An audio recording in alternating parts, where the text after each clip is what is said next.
science of this semester. We have one more to go, December 7th. And it's the last of the semester. It's going to be about robots going to the deep of the ocean. It's going to be quite interesting. But this week we have the pleasure of having with us Michela Negro. She's one of my colleagues at the physics department. She's an assistant professor who joined our department about last year. She's Italian, and I am from Spain, so we are neighbors. We met here in Barcelona. So she did her PhD in Torino, University of Torino, and then moved as a postdoc to NASA. And then our department was fortunate enough to recruit her. And she's an expert on many kinds of astrophysics that she's going to tell us about. The title is A Journey Through the Invisible Universe, and take it away. Thank you much. Thank you all for being here. Can you hear me? All right. So throughout this presentation, I kind of need some interaction. So I want to hear your voice as well. So I'm going to talk about something invisible. So I'm going to talk about invisible things. Here it is. What can you see here? Nothing. Right. What do you need to see something? Light. Right. But what is light? Do you have an idea what light is? Yes. Well, yeah, we are familiar with light, right? We see it every day. What if I tell you the light is a wave and a particle? How many of you have heard about the dual nature of light? Good. For those that never heard about that, just know that light sometimes behaves as a wave and sometimes as a particle. A wave, you have to imagine, is a particular kind of wave. We are familiar with the waves of the ocean or the sound wave. Light is what we call electromagnetic wave. It's something that oscillates, propagate. In this particular case, we have what's called electromagnetic field. We'll not go deeper in this. However, sometimes particles also behave as a particle. And this is all you need to know, that we call this particle, louder, okay, I try. We call this particle photon.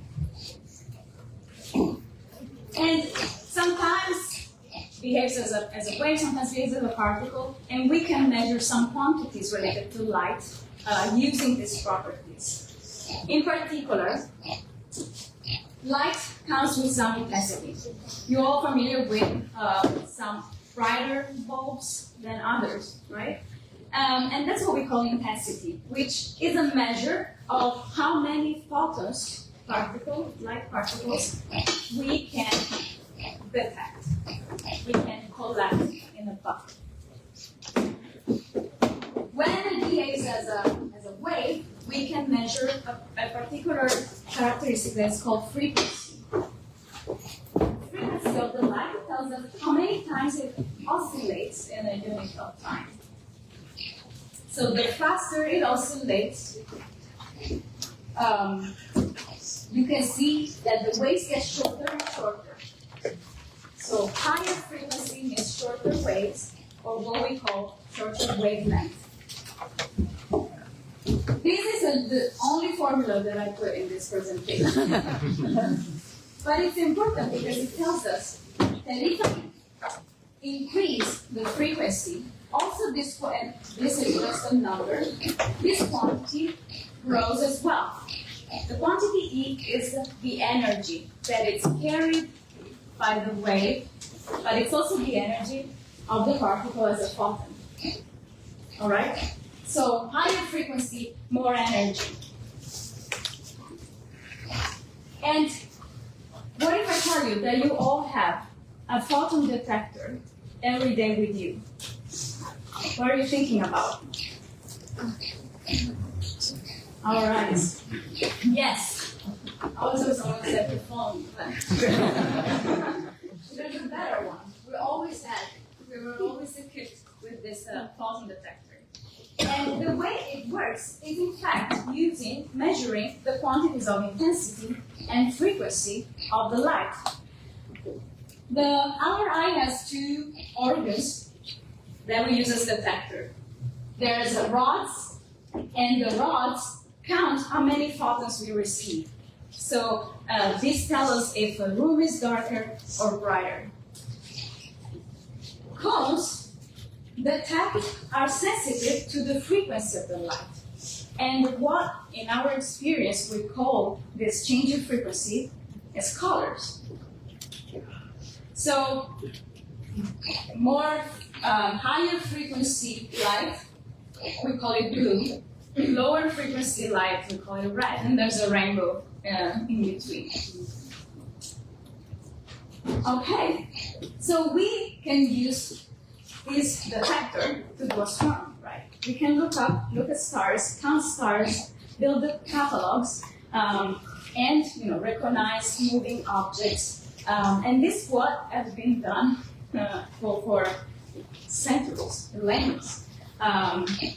But at a certain point, we wanted to do more. We wanted to see farther. We wanted to see fainter and fainter sources of light. So we started building some new detectors that could help us see farther away. And this is one of the first telescope built. This is the Cannocchiali by Galileo.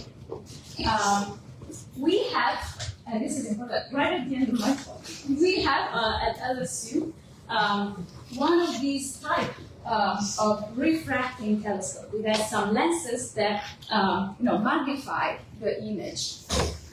With that telescope at LSU, in our department, we can see very close by the moon and all the craters, and it's beautiful. There is a limit to what you can build with this type of telescope, this technology. The lenses are made of glass, they're very heavy, and there's only limit of how big you can build, you can grow with these crystals or lenses. So what we did is build a different type of telescope that is called reflecting. So instead of using lenses, we use mirrors. And as you can see by this scheme, the light can be bended, reflected multiple times.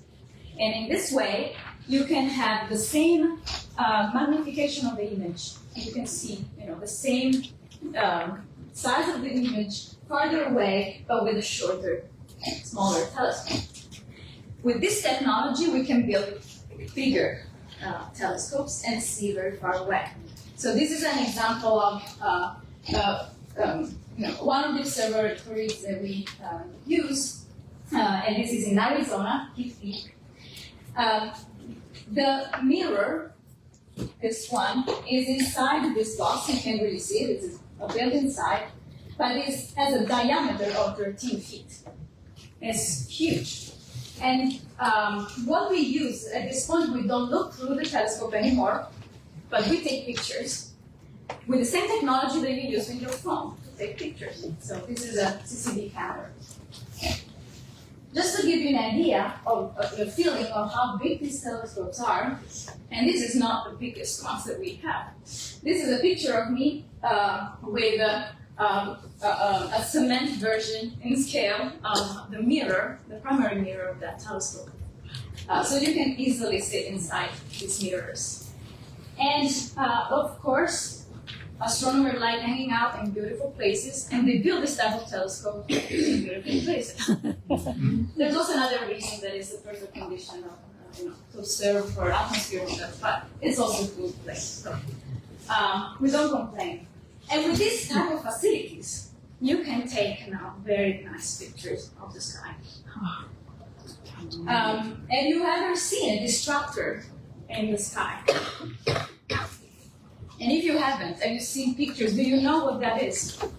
Yes? What is it? The Milky Way. This is our galaxy.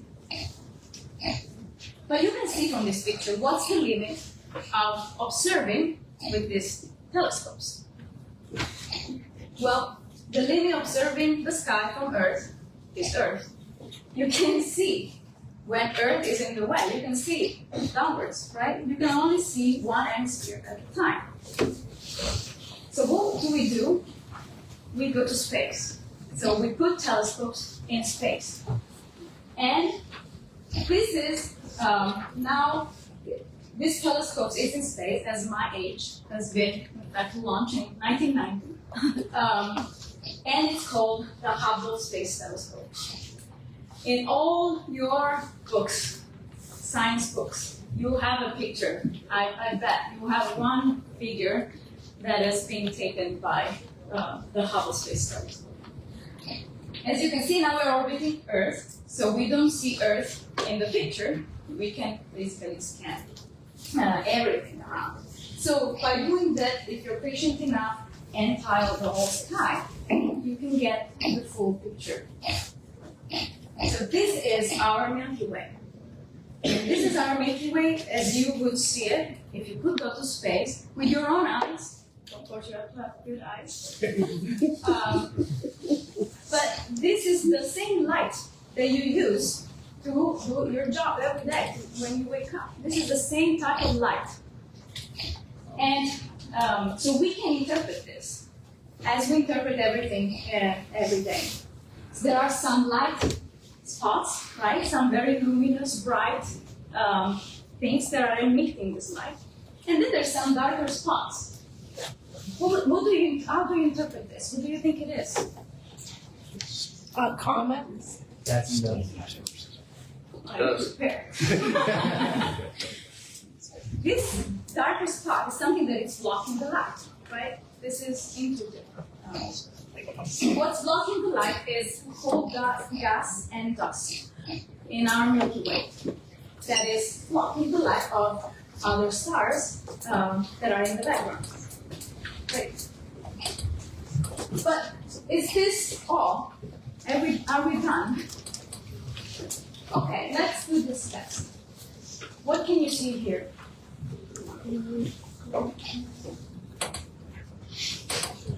There's no wrong answer. A snow-covered road?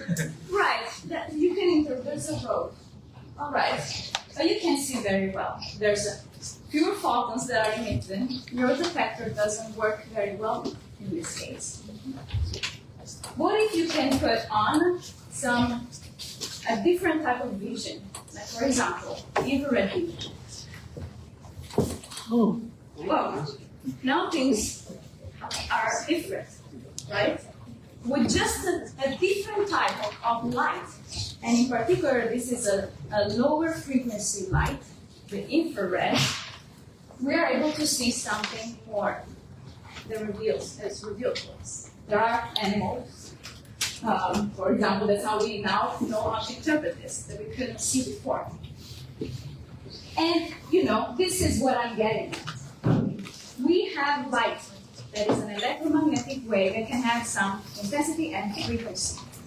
What we see is a range of frequency between the blue and the red. We just saw that there's infrared light that we can use to discover something new. Infrared light, what it's used for, we use it every day. We use it as a thermography. We use it for remotes to change the channels in our home. So we are also familiar with that, but we don't see it. But it's still light. Okay. We use it in astronomy, for example. What else? If we go on the other side, higher frequency. Have you heard about ultraviolet light? Yes. For what, for example? What do you think about when you hear ultraviolet? Yes? Yes.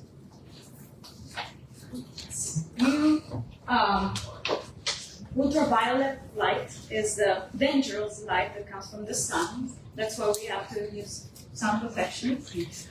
It's used, for example, to kill germs. to sanitize objects because it kills the cells and the germs. So you can imagine what can do to ourselves, right? So please cover with some sunscreen. So yes, and in industry, there's a lot of industrial application. So we use ultraviolet light, and we use it in astronomy as well. What else? Let's go again to the lower frequency. We have beyond infrared light, microwave and radio. And you heard about these words. Right. We all know what microwaves are. At least what we use them for. How many of you have a microwave at home? Yes. Microwave is a form of light. Microwave is a light that transmits the energy to our food when we put it in and heats it up. So it's a transformation of this energy. But it's also used for communication satellites, mobile phones, wireless systems, GPS, and of course we use it in astronomy. Radio. How many of you listen to the radio? Yeah, maybe few, yeah. Yes, radio. When I was a kid, I used to associate radio to sound waves. But that's incorrect. Radio is light. The information that arrives to the radio and then is processed and comes to us as a sound from the device. It's light. Okay? And we use it for radars, television, navigation systems, and astronomy. So, on the other side, X-ray and gamma rays. How many of you know what X-rays are? Yes, and you used to. If you had a broken bone, probably. This is what we used to do, radiography. This form of light is so energetic that it doesn't cast a shadow when it hits you, but goes through you. And if you take a picture, behind it, you can see something more than just the shadow of your hand, right? You can see basically you don't see the soft tissues anymore, but you see bones. It's used for therapy, but it's also used in astronomy. This is a high frequency. Gamma rays is also used for diagnostics, the PET scan, have you heard about that? And how that works is that you ingest some radioactive material that then emits gamma rays that we detect. And we can trace back the direction of those gamma rays and pinpoint where the tumor or the problem is. But we also use it in astronomy. So I don't know if you connected the dots, but the whole electromagnetic spectrum is used to do astronomy. So let's go back to this image. This is our universe in the visible light. What we use this light? It has been a lot of things that we discovered a lot of stuff already just using this light. For example, we study our solar system. We study the planets in the solar system. We study, for example, our star, the sun. How many of you know that the sun is a star? Fantastic. For those of you that didn't know, it's a star. It's our star. But we can have a pretty well idea of what the sun is and how it works using visible light. But there's more. So now, this is what the universe looks like in infrared light. And this is different from the picture before, where we had darker spots. Now we have something that is brighter. In fact, one of the main things that meets infrared light is the dust in our galaxy. The dust that is heated up by the starlight and then re-emitted in a lower frequency light. And I want to show you another example where we can see if we go from optical, this is a picture of a nebula by the Hubble Space Telescope. Sister of Hubble Space Telescope that works in lower energy, so infrared. It's called the James Webb Space Telescope. And this is the same region observed by this telescope. So here is slightly lower energy light. So you can see that this darker spot, is now brighter because it was the dust in the material that now emits. And these type of regions are called star nurseries because this is the region where new stars are born. When they're born, they're not as hot as the sun is at this stage, so they are visible in the lower energy. And you can see how many of those you can see here that weren't visible before. So this is how working in a different wavelength can reveal to you. Let's go to lower energy, radio. This is our universe in the radio frequency. So the universe really likes to listen to music. This is astonishing. All these structures were not visible at all to our eyes. And the very nice thing of radio is that our facilities allow us to go to look at very fine details. We have an incredible spatial resolution. So what we can do is actually go and look at the center of galaxies, where we believe there should be a supermassive black hole. And in fact, a few years back, we took a picture of the center of the galaxy. And you can see here on this picture, kind of reveals it's the shadow of what we call supermassive black hole. This wouldn't be possible to see invisible then. And now let's go to higher energies, X-rays. This is also beautiful. You can see, again, big structures and bubbles. Those bubbles are the remnants of dead stars. In fact, supernova remnants, this is how we call them. When a star dies, it's called supernova. And the ejecta that emits over time and grows like a bubble, it's called remnant. And these are my favorite objects to look with X-rays. And this is how it works. This is just a simulation or a video representation of what happens when a star dies. The core collapses and it explodes. And this is the remnant material that is ejected out, like pushed out by the energy of the explosion. And now I'm going to show you real pictures of in X-ray of supernova remnants. So these are beautiful objects. You can see very nice details and asymmetry that kind of tells you how complicated these processes are. And this is how, studying this, we understand or try to understand how this big explosion happened. Okay, the most energetic form of light is called gamma ray. And we do have a picture of the universe in gamma rays as well. Here, you can recognize our Milky Way, which is very bright in gamma rays. But one of my favorite things that we discovered in gamma rays are what we call the Fermi bubbles.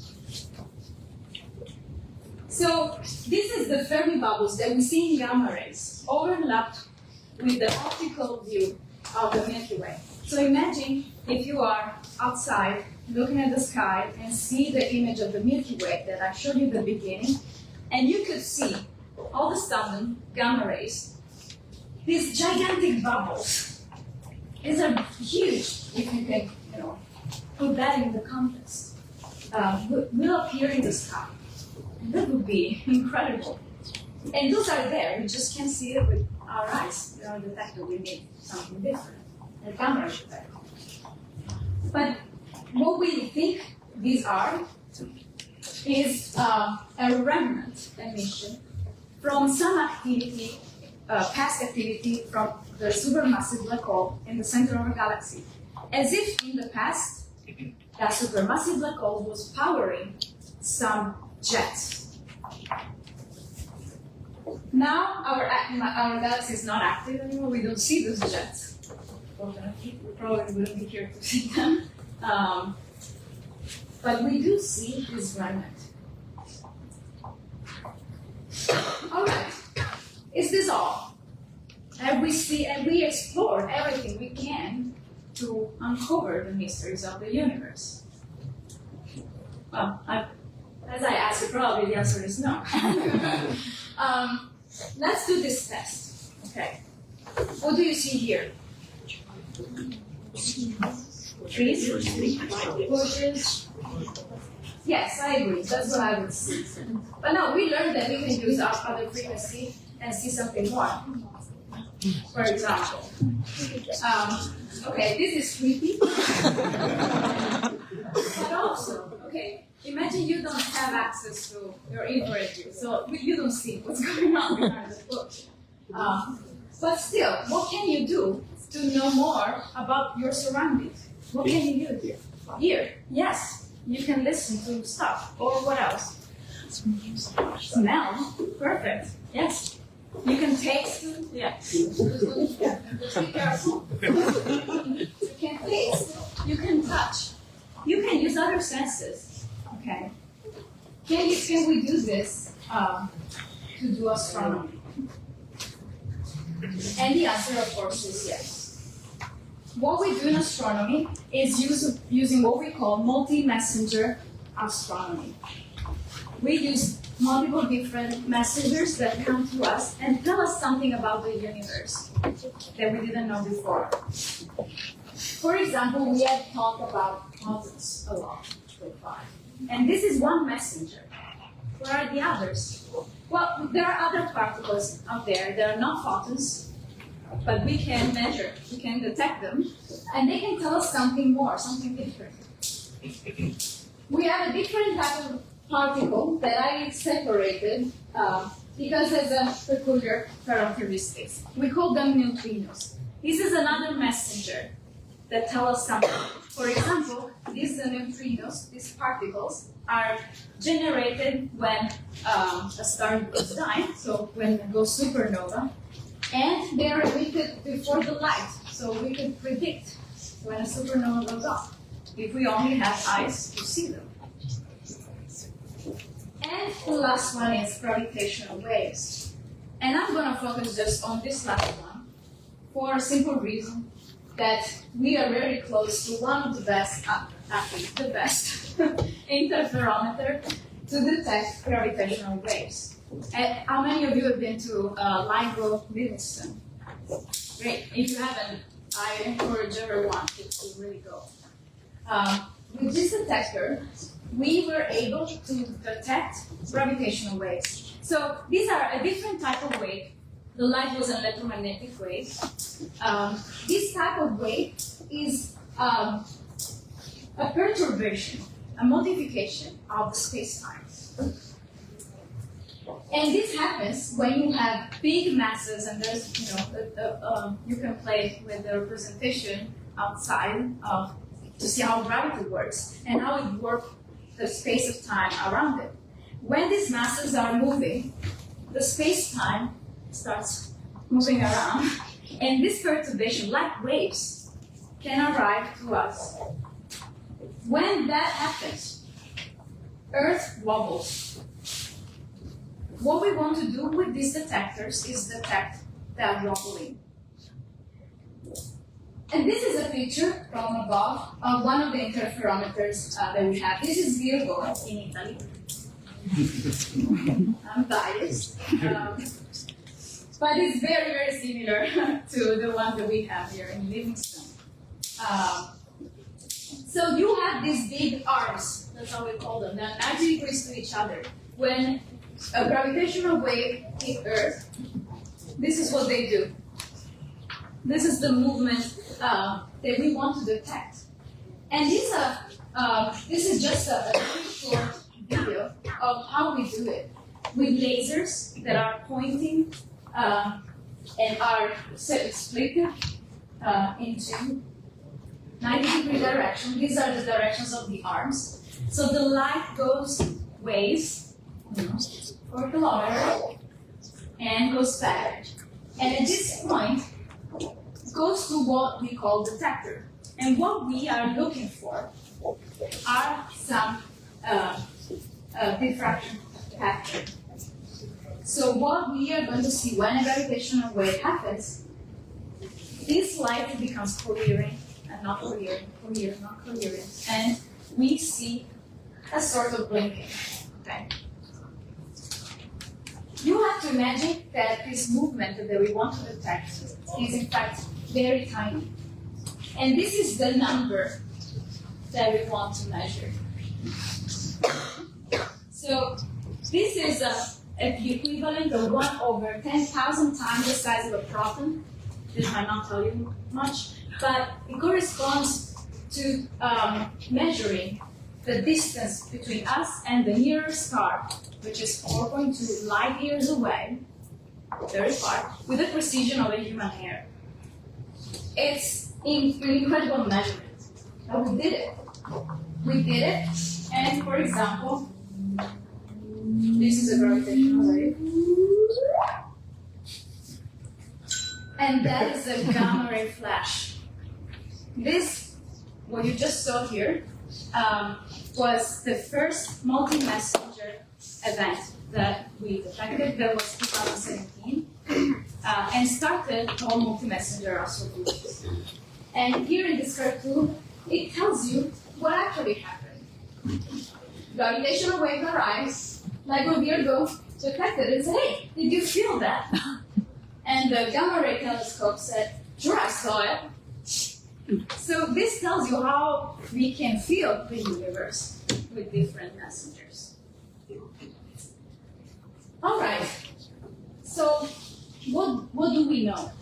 With all these information, what are we able to say about the universe? Well, a lot of things, right? We learn about our solar system.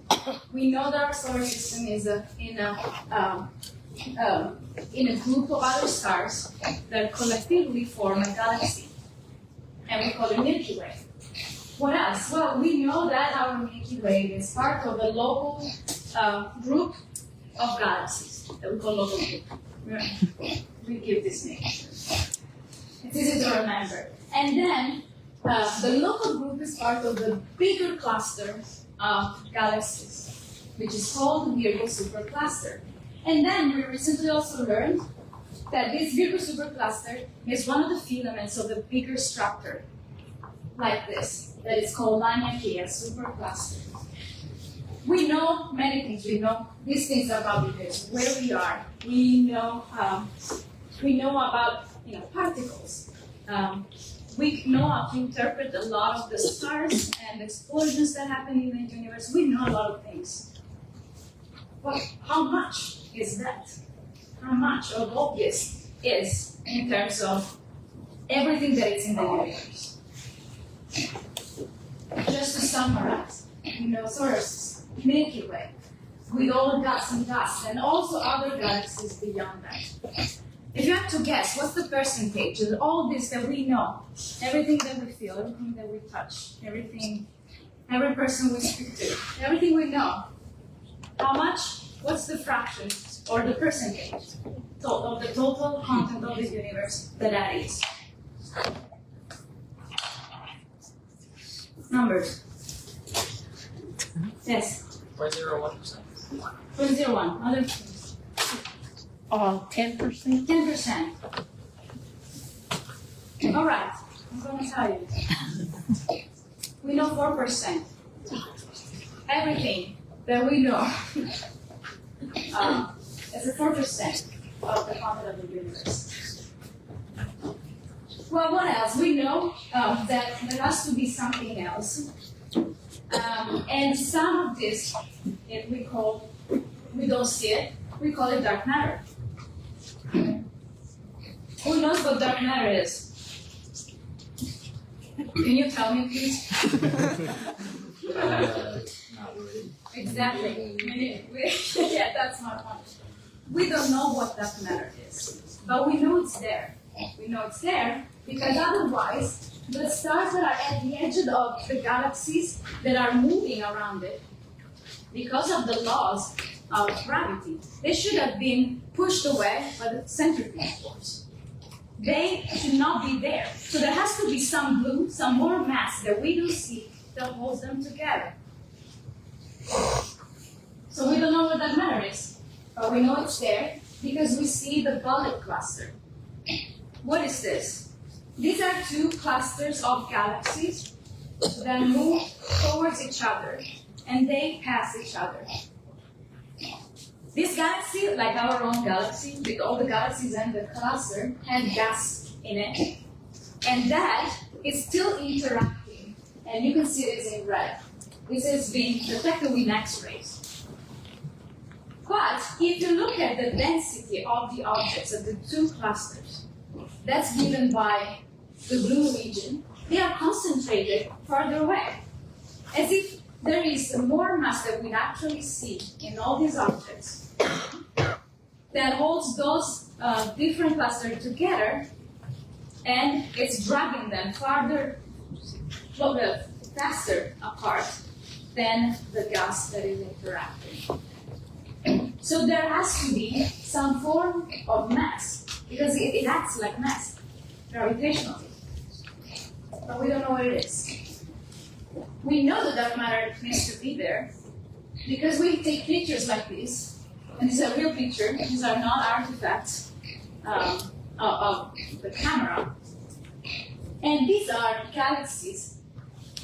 These are galaxies that have been distorted in the image because there's something along the way, a big mass that is bending the space-time, and light has to follow that path. So light gets bended around this huge mass that we don't see, but it's there. All right, so if you have to guess now, that I told you that there has to be something more, some dark matter, what percentage of that is of the universe? If you know it already, don't. 80% of them. 80%. 27%. 26. I mean, it's around here. You're correct. You're correct. So, all right, so what else? Even this, it's not enough to explain everything. So the remaining stuff that is there, that it's even more obscure with dark matter, we call it dark energy.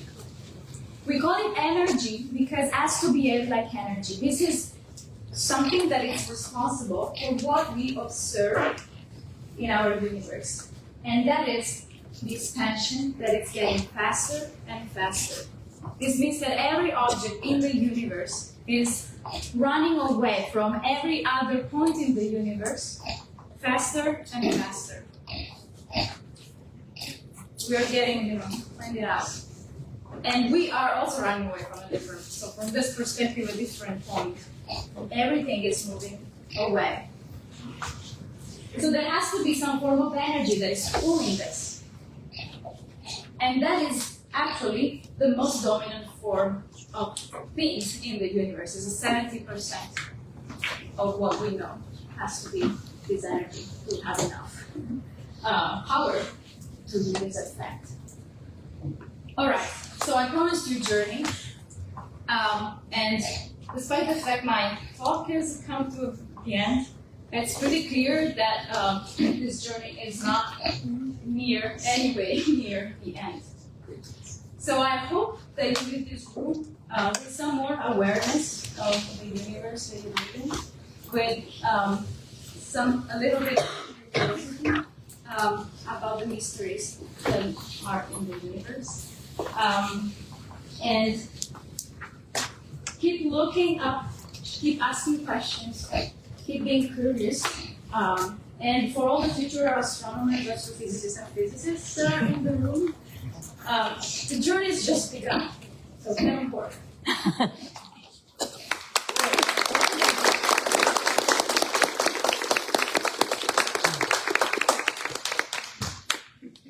Thank you, Michela. Thank you. Questions?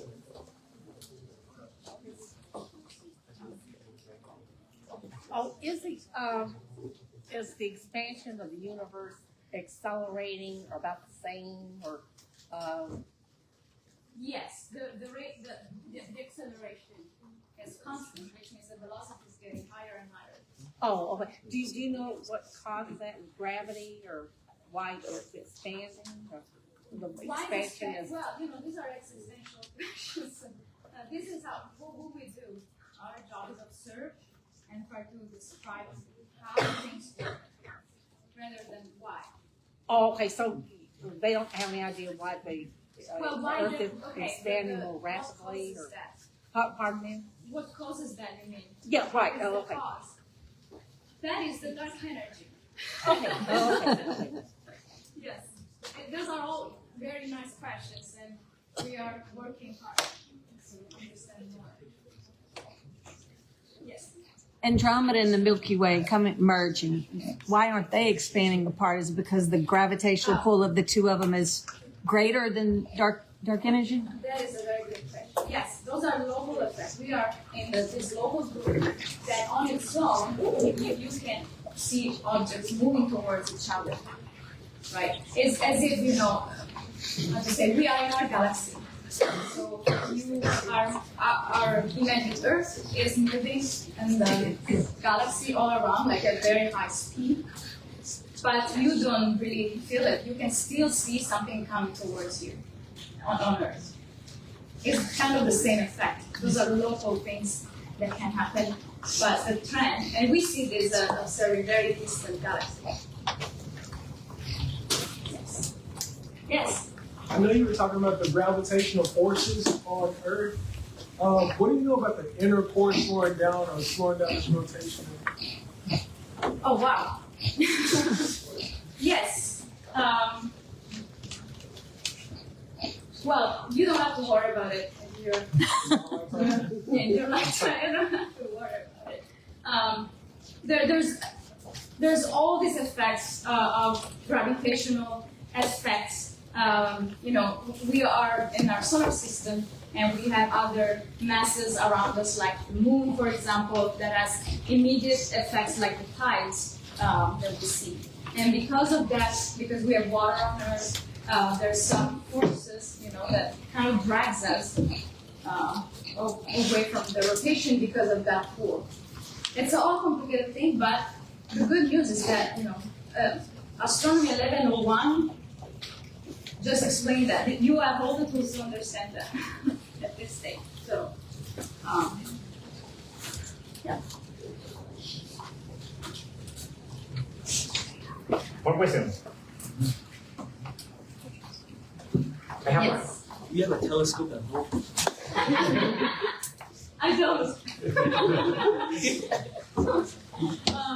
I don't, and if I have to tell you something about me, is that I'm one of those high energy astrophysicists. So I look through telescopes that are orbiting Earth. So I don't look through them, but I receive the data that are taken from there. And I haven't looked through a telescope like a normal sized telescope until 5 years ago. Yes. And I was amazed. The first thing I saw was the moon. It was very close. So I said, "Oh my God, that's real." And I knew, but looking through the telescopes, it's just an amazing experience. And thank you for actually giving me this opportunity. November 16th, we are organizing a London an observatory night, observing night. In London Astronomical Observatory. It's free and open to the public, and it's at our department. So that's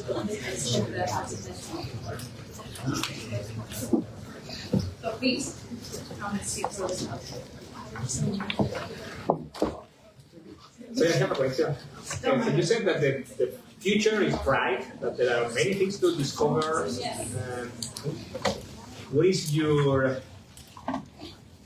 What would you like to discover in the next 10 years or so? What big thing is there you think we are going to discover in the next decade? Yeah, in the next decade, I don't know if that's ambitious, but definitely something that I would like to know before I die is what dark matter is. And we are looking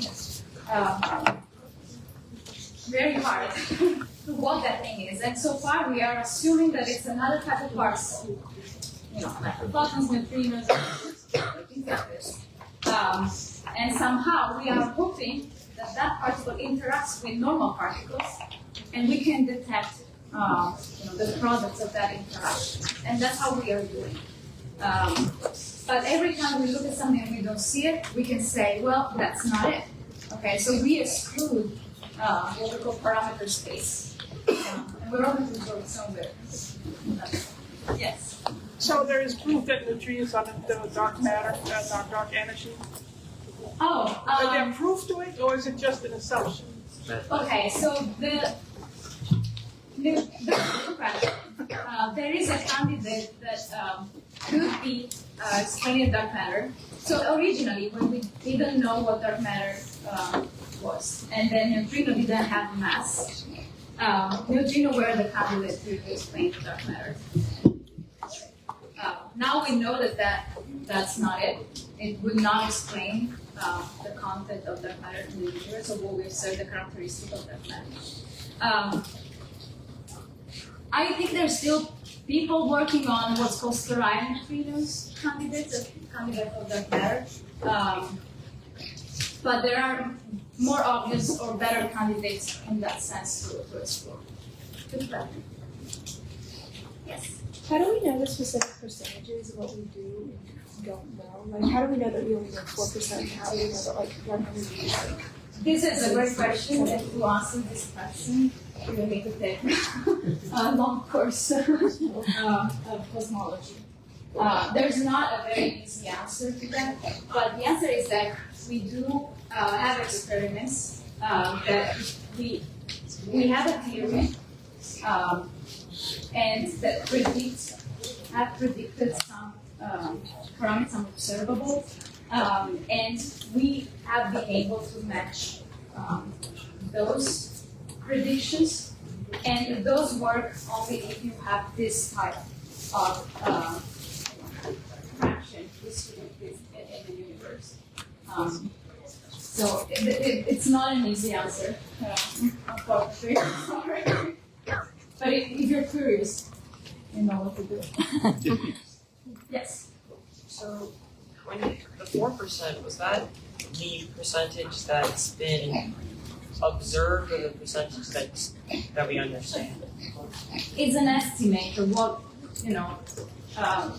always, for example, you have a galaxy, and you observe objects, single objects. You are not there to count them, right? But you build models of the density of these objects, how many they should be, and distributed along the galaxy. And then you know how many galaxies should be in the universe, and that's also other observations. And you extrapolate that.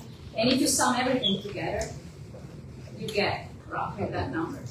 So it wasn't about the size of the observable universe compared to the rest of the universe, or what is the rest of the universe? the part we haven't seen?